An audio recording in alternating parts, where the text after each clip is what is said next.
Good morning guys, welcome back to my channel that is RS Physics by Shweta. आप मेरे इस channel पे आइए, पढ़िए और ये मेरा वादा है आपसे कि आपके RS फिजिक्स रिलेटेड जितने भी टॉपिक्स हैं वो इस चैनल से आपको बेस्ट कंटेंट फॉर्म में मिल जाएगा। तो चलिए मेरे साथ लास्ट तक बने रहिए। शुरू करते हैं आज का टॉपिक, आज का new chapter that is motion. आगे देखिए, तो बेसिकली हम आज जो टॉपिक शुरू कर रहे हैं वो एक्सेलरेशन है, लेकिन उससे पहले मैं आपको समझाना चाहती हूँ बेसिक डिफरेंशिएशन कैलकुलस क्या होता है। डिफरेंशिएशन देखिए, आपने अभी पढ़ा था कि जो वेलोसिटी होती है इंस्टेंटेनियस वेलोसिटी या फिर आपकी स्पीड वाली इंस्टेंटेनियस स्पीड है ना, आपने देखा था कि इंस्टेंटेनियस वेलोसिटी क्या होती है dx/dt, और ये किसके बेस पर होती है, ये t जो लिखा है विद रिस्पेक्ट टू टाइम। तो d स्पीड क्या है, आपकी वेलोसिटी क्या है, वो आप यहाँ पर पुट करके डिफरेंशिएट कर सकते हैं। अगर कांस्टेंट डिफरेंट है तो आप d की वैल्यू को 2 पुट कर लीजिए, dy/dt, तो वो आपकी 0 ही आएगी। कांस्टेंट डिफरेंशिएशन में आपकी वैल्यू हमेशा 0 ही आती है। dx/dx is equal to 1। अगर आप इसे इंटीग्रेट करते हैं तो dx n के पावर में हो जाती है और ये nx n-1 हो जाती है। अगर n 0 ले लो तो dx 2 आप पुट कर दो बाई dx, तो इस तरीके से 2x2 - 1 is equal to 2x आ जाती है। तो ये बेसिक डिफरेंशिएशन कैलकुलस है। आगे देखिए एक्सीलरेशन क्या होता है। बेसिकली एक्सीलरेशन का मतलब होता है कि rate of change of velocity of an object, यानी कि पर्टिकुलर ये जो ऑब्जेक्ट है ये अपने टाइम 10 सेकेंड पर ये 20 मीटर पर सेकेंड की स्पीड पर आगे बढ़ा, और यहाँ पर टाइम चेंज हो गया। टाइम चेंज होकर के यहाँ पर देखिए अगेन 20 सेकेंड पे आ गया, यानी 10 सेकेंड से ये 20 सेकेंड पे आ गया। और उस समय इसकी जो स्पीड यानी कि इसकी जो वेलोसिटी थी वो कितनी थी, 30 मीटर पर सेकेंड। ठीक है, कितनी थी, 20 से क्या चेंज हो गई, 30 हो गई। यानी कि आपने देखा है कि विद रिस्पेक्ट टू टाइम, यानी कि 10 सेकेंड में 20 मीटर पर सेकेंड पे चल रही थी, उसकी वेलोसिटी इतनी थी, और अगले 20 सेकेंड में ये 30 मीटर पर सेकेंड की वेलोसिटी से चलने लग गई। तो क्या आगे बता रहा है कि rate time also consider, time भी कंसिडर करते हैं कि कितने फास्ट या कितने स्लो पर्टिकुलर टाइम पर ऑब्जेक्ट जो है वो मूव कर रहा है, वो मोशन कर रहा है। तो एक्सीलरेशन यानी a is equal to change in velocity, ये जो वेलोसिटी में आपने चेंज देखा है बाय द टाइम टेकन, यानी कि टाइम कितना लगा इसकी वेलोसिटी को चेंज करने में। 20 मीटर पर सेकेंड से वेलोसिटी अगर चेंज हो गई 30 मीटर पर सेकेंड पर, तो कितने टाइम में हुई भाई, 10 सेकेंड में हुई। तो ये टाइम टेकन वही बता रहा है। तो एक्सीलरेशन क्या होगा, v2 - v1 और t2 - t1। तो v2 क्या है आपका 30 - 20 और 20 - 10, वही आपने यहाँ पे लिखा है, दैट इज 1 मीटर पर सेकेंड स्क्वायर। अब यहाँ पर एक्सीलरेशन जो है वो 1 मीटर पर सेकेंड स्क्वायर क्यों हो गया, क्योंकि वेलोसिटी तो मीटर पर सेकेंड होता है। तो भाई acceleration is equal to velocity by time, यही है formula, velocity by time taken. तो वेलोसिटी मीटर पर सेकेंड और टाइम सेकेंड, और आप इसे जब सिंप्लीफाई करेंगे तो मीटर पर सेकेंड स्क्वायर आ जाएगा। डायमेंशन का भी यही बात है, टी एल टी इनवर्स, और ये टी ये ऊपर जाकर के -2 हो जाएगा। तो आपका इस तरीके से इसका डायमेंशन बनता है। अब आगे देखिए, एक्सेलरेशन जो है वो पर्टिकुलर कुछ टाइप्स पे है, जैसे कि एक यूनिफॉर्म एक्सेलरेशन होता है, एक नॉन यूनिफॉर्म एक्सेलरेशन होता है, एक इंस्टेंटेनियस एक्सेलरेशन होता है, और एक एवरेज एक्सेलरेशन होता है। तो सबसे पहले हम यूनिफॉर्म एक्सेलरेशन के बारे में पढ़ लेते हैं। ये तो हमें समझ में आ गया है कि एक्सेलरेशन का फॉर्मूला होता है वेलोसिटी बाय टाइम टेकन, है ना, change in velocity by time taken.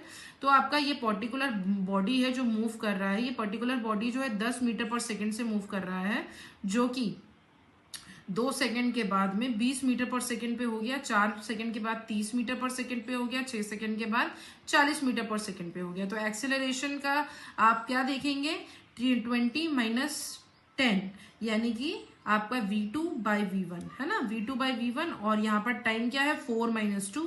तो आपने ये देखा कि 5 मीटर पर सेकेंड स्क्वायर पर ऑब्जेक्ट जो है वो मूव कर रहा है। आप कोई भी वैल्यू को बीच से उठा लेंगे और उसको अगर आप करेंगे सॉल्व तो इतना ही वैल्यू आएगा। जैसे 40 - 30 भी 10 होगा, और 6 - 4 भी 2 होगा, तो वहां पर भी 5 मीटर पर सेकेंड स्क्वायर ही आएगा। आगे देखिए, नॉन यूनिफॉर्म एक्सेलरेशन क्या होता है। तो ये जो बॉडी है ये 10 मीटर पर सेकेंड से चलना शुरू किया, और 2 सेकेंड के बाद में ये 25 मीटर पर सेकेंड पर चलने लगा, 4 सेकेंड के बाद में 50, 60 सेकेंड के बाद में 6 सेकेंड के बाद में 20, और 8 सेकेंड के बाद में सो ऑन। तो एक्सेलरेशन क्या होगा, v2 क्या है 25 और v1 क्या है 10, तो 25 माइनस 10 और 4 माइनस 2, तो 15/2 7.5 मीटर पर सेकेंड स्क्वायर। तो यहाँ पर आप क्या देख रहे हैं, आप ये देख रहे हैं कि कोई भी वैल्यू जो है वो सेम नहीं है, अलग अलग वैल्यू अगर आप A1 A2 A3 ऐसे करके निकालेंगे तो सबकी वैल्यूज अलग अलग आएंगी। तो यहाँ पर आपने क्या देखा कि नॉन यूनिफॉर्म एक्सेलरेशन जो है वो डिफरेंट रहती है नॉन यूनिफॉर्म के रिस्पेक्ट में। आगे देखिए, तो अगली चीज जो है हमारे पास में वो है एवरेज एक्सीलरेशन। मैंने आपको बताया कि अगर एवरेज वर्ड बीच में आ जाता है तो आपको सिर्फ इनिशियल और फाइनल को ध्यान में रखना है। तो t is equals to 10 second, यानी कि जब ऑब्जेक्ट ने मूव करना शुरू किया तो 10 सेकेंड पर वो 20 मीटर पर सेकेंड की स्पीड में चल रहा था और अगले 20 सेकेंड में वो 30 मीटर पर सेकेंड की स्पीड पर चलने लगा। तो यहाँ पर एवरेज कैसे निकालोगे एक्सेलरेशन का, change in velocity bye change in time. और यहाँ पर आपकी पोजीशन क्या लिखी जाएगी, v2 क्या है 30 और v1 क्या है आपका 20 और आगे देखिए कि t2 क्या है आपका 20 और ये क्या है 10। तो ये क्या आया, ये 10 आया और ये भी 10 आया और इस तरीके से आपका 0 मीटर पर सेकेंड स्क्वायर आपकी वैल्यू आएगी यहाँ पर। तो एवरेज एक्सीलरेशन आपका यहाँ पर इस रिस्पेक्ट में क्या आया, 0 आया।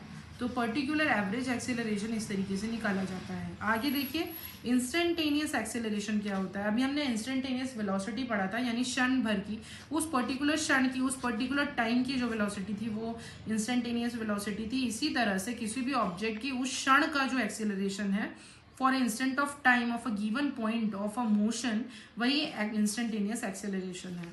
तो इसको हमने उसी तरीके से डिफाइन किया है कि acceleration of an object of a given instant of time और at a given point of it motion is called instantaneous acceleration.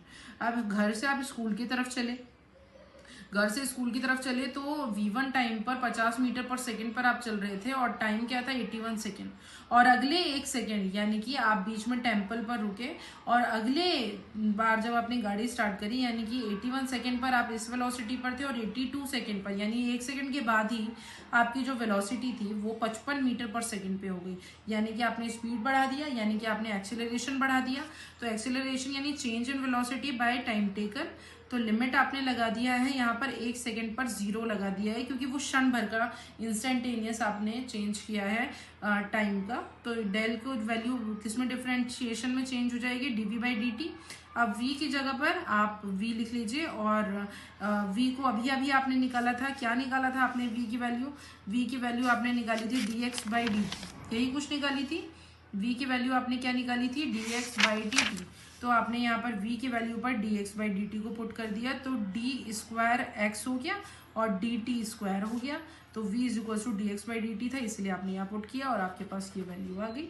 ठीक है, तो ये आपका क्या है, इंस्टेंटेनियस एक्सेलरेशन है। क्या है, इंस्टेंटेनियस एक्सेलरेशन। अब अगर अपन आगे बढ़ें तो एक्सेलरेशन को अपन ने 3 पार्ट में फर्दरली डिवाइड किया है। अभी मैंने एक्सेलरेशन को आपको 4 पार्ट में डिवाइड क्लासिफाई करके बताया था, जिसमें यूनिफॉर्म, नॉन यूनिफॉर्म, इंस्टेंटेनियस और एवरेज एक्सेलरेशन डिफाइन किया था। अब मैं आपको जो बता रही हूँ वो है acceleration in terms of positive, negative और जीरो एक्सेलरेशन। किस तरीके से अपन डिफाइन करेंगे ये देखते हैं। तो बेसिकली पॉजिटिव एक्सेलरेशन का मतलब ये होता है कि बॉडी जो है वो 0 से काम करना शुरू किया, यानी कि वो रेस्ट पर थी और रेस्ट से उसने एक्सेलरेशन यानी अपनी वेलोसिटी या फिर अपने मोशन पर काम करना शुरू किया और फिर वो 20 सेकेंड पर 24 मीटर पर सेकेंड पर आ गया। यानी 0 से अगर किसी टाइम चेंज हो रहा है और उस टाइम चेंज में आपको पॉजिटिव वैल्यू मिल रही है तो वो पॉजिटिव एक्सेलरेशन होगा। तो change in velocity by time taken, तो यहाँ पर t2 v2 क्या है 24 और v1 क्या है 0 है और t2 क्या है 10 और t1 क्या है 0 है। तो आपका क्या एक्सेलरेशन आएगा 2.4 मीटर पर सेकेंड स्क्वायर। समझ आ रहा है।